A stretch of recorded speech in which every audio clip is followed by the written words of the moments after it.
As experiências mediúnicas, elas têm sido submetidas recentemente, nos últimos 10 anos aproximadamente, a diversas investigações controladas, publicadas em revistas científicas de boa qualidade, buscando tentar entender se os médiuns são efetivamente capazes de obter algum tipo de informação por vias não habituais, se eles seriam realmente capazes de obter informações sobre indivíduos falecidos que eles não teriam acesso por vias normais. O importante é que a maioria dos estudos indicam que a maioria das experiências mediúnicas não apresentam evidências que sejam realmente desafiadoras ou fortemente indicativas da necessidade de uma explicação não convencional. Por outro lado, há alguns estudos controlados que apontam que em certas situações isso realmente pode acontecer. Alguns estudos recentes não encontraram resultados positivos. Alguns estudos publicados recentemente encontraram que os médiuns, em condições de controle estrito, não seriam capazes de obter informações além daquelas que seriam esperadas pelo acaso, simplesmente.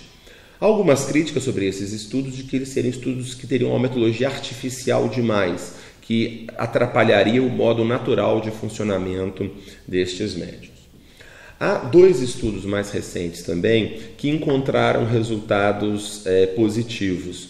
E esses estudos são interessantes porque eles utilizaram uma metodologia duplo cego, de forma que o médium não teria recebido nenhuma informação relevante relativo ao indivíduo falecido sobre o qual se deseja a informação.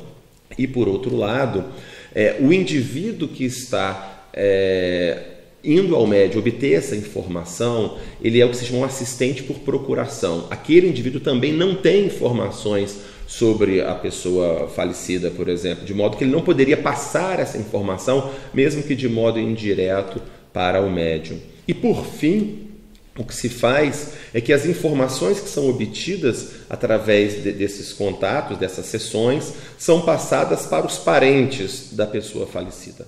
Só que esse parente ele recebe uma lista de informações que foram obtidas direcionadas para ele, para o parente dele, e outras direcionadas para outras pessoas falecidas, mas pareadas para sexo e idade, por exemplo. Mas o parente não sabe qual daquelas comunicações se dirige ao seu parente. Assim, a ideia é a seguinte, que se o indivíduo vai selecionar aleatoriamente, simplesmente baseado no seu luto, na sua necessidade psicológica de acreditar na vida após a morte, por exemplo, ele selecionaria qualquer uma daquelas comunicações do mesmo nível, ou pontuaria de modo semelhante. E o que esses estudos encontraram de modo consistente, esses 2 estudos, encontraram que os indivíduos, mesmo sob essas situações extremamente controladas, tendiam a selecionar ou a pontuar mais aquelas comunicações que foram direcionadas a ele, mesmo sob situações extremamente controladas. Um dado interessante é que ao longo da história, ao longo dos últimos 100 anos, 100 e poucos anos de investigações acadêmicas sérias sobre o tema, a maioria dos indivíduos que investigaram com rigor e que publicaram academicamente sobre o tema e que se dedicaram com profundidade à investigação da mediunidade, a maioria deles acha que as explicações convencionais, como fraude, como inconsciente ou como doença mental, por exemplo, não seriam capazes de explicar o conjunto das observações. Poderiam explicar grande parte, mas não a totalidade das experiências mediúnicas. Esses autores, de um modo geral, eles convergem que deveria ser necessária alguma explicação não convencional.